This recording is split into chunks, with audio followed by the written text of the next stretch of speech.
First है, निम्नलिखित में से किस वायसराय को साहित्य के क्षेत्र में ओवेन मेरेडिथ के नाम से जाना जाता था?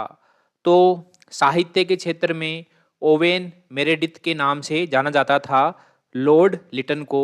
लॉर्ड लिटन को ओवेन मेरेडिथ के नाम से जाना जाता था क्योंकि इन्होंने दो रचनाएं लिखी थी। इनकी दो रचनाएं प्रसिद्ध थी। एक थी द वांडरर और एक थी ल्यूसिल। इनकी कौन कौन सी रचनाएं थी? एक थी द वांडरर और एक थी ल्यूसिल। ओके, तो इसलिए इनको ओवेन मेरेडिथ के नाम से जाना जाता था। लॉर्ड लिटन का टाइम पीरियड था, ये भारत में वायसराय रहे थे ब्रिटिश भारत में 1876 से 1880। ओके, लॉर्ड रिपन वायसराय रहे थे 1882 1884। लॉर्ड कर्जन वायसराय रहे थे 1899 टू 1905 और लॉर्ड मेयो वायसराय रहे थे 1869 टू 1872। ओके, तो इसमें डी ऑप्शन हमारा आंसर हो गया। क्वेश्चन नंबर 2 है, निम्नलिखित में से कौन से युग्म सही सुमेलित हैं?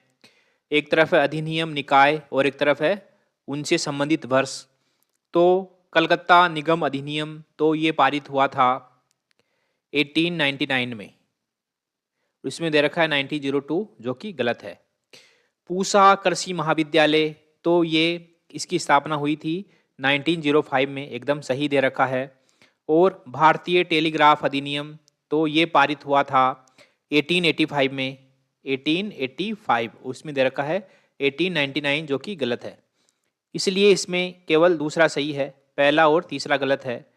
तो इसमें बी ऑप्शन हमारा आंसर हो गया।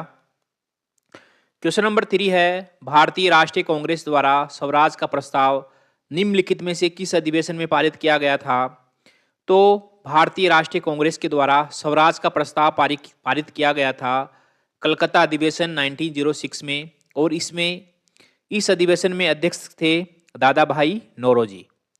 ओके, तो इसमें ए ऑप्शन हमारा आंसर हो गया। सूरत अधिवेशन 1907 तो इसके अध्यक्ष थे रास बिहारी घोष। और इसमें कांग्रेस का स्प्लिट हो गया था। कांग्रेस सूरत स्प्लिट के नाम से जाना जाता है इसको। इसमें कांग्रेस दो दलों में बट गई, नरम दल और गरम दल में। नागपुर अधिवेशन 1920 तो इसके अध्यक्ष थे सी विजया राघवाचारी। और लखनऊ अधिवेशन 1916 इसके अध्यक्ष थे अंबिका चरण मजूमदार। और इसमें लखनऊ समझौता हुआ था। ओके, क्वेश्चन नंबर 4 है, निम्नलिखित में से किसके द्वारा होम रूल लीग का नाम बदलकर स्वराज सभा किया गया था? तो होम रूल लीग का नाम बदलकर स्वराज सभा किया गया था महात्मा गांधी के द्वारा 1920 में।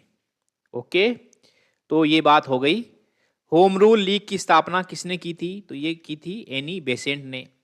ठीक है, सी आर दास को देश बंधु के नाम से भी जाना जाता था। और सी आर दास ने मोतीलाल नेहरू के साथ मिलकर 1923 में स्वराज पार्टी का गठन किया था। मदन मोहन मालवीय के प्रयासों से 1916 में बनारस हिंदू यूनिवर्सिटी की स्थापना हुई थी। क्वेश्चन नंबर 5 है, निम्नलिखित कथनों पर विचार कीजिए। पहला है, अभिनव भारत की स्थापना वी.डी. सावरकर ने की थी। एकदम सही बात है, अभिनव भारत की स्थापना वी.डी. सावरकर ने 1904 में की थी।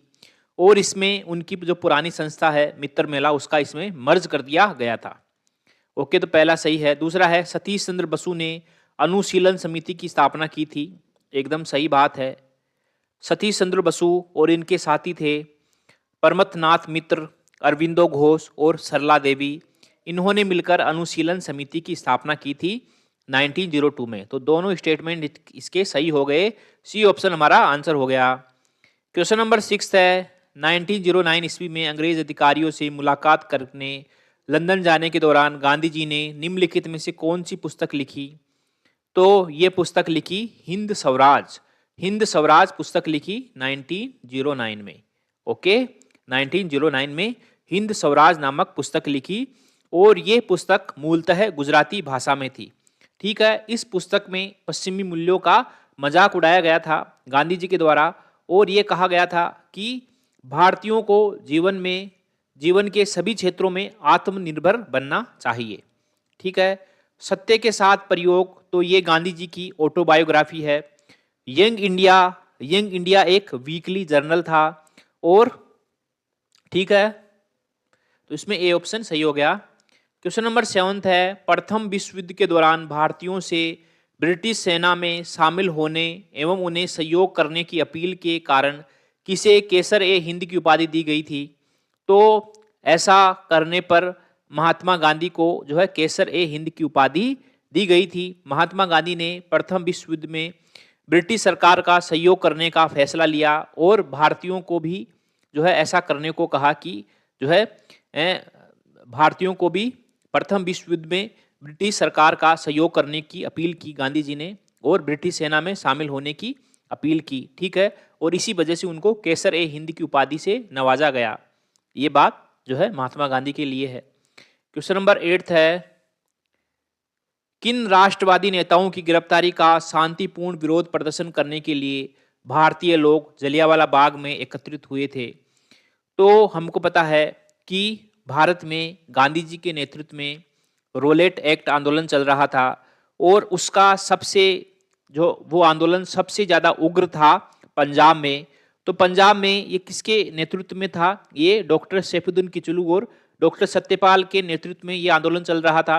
इसी वजह से इन दोनों को गिरफ्तार कर लिया गया और जब इनको गिरफ्तार कर लिया गया तो इनकी गिरफ्तारी के विरोध में बहुत सारे लोग जलियांवाला बाग में इकट्ठा हुए। ठीक है, तो इसमें ए ऑप्शन सही है। और जब लोग जलियांवाला बाग में इकट्ठा हुए तो वहाँ पर जो है अंग्रेज अधिकारी और सैनिक पहुँच गए और वहाँ पर एक अंग्रेज जनरल था जिसका नाम था जनरल डायर। तो उसने सभा पर जो जलियांवाला बाग में जो लोग एकत्रित हुए थे उन लोगों पर जो है गोलियां बरसाने का आदेश दे दिया। ठीक है, तो इसी घटना को जलियांवाला बाग हत्याकांड के नाम से जाना जाता है और ये घटना थी 13 अप्रैल 1919 की 13 अप्रैल 1919 की घटना थी ये। ठीक है, तो इसमें ए ऑप्शन हमारा आंसर हो गया। क्वेश्चन नंबर 9 है निम्नलिखित में से कौन खिलाफत कमेटी में शामिल थे?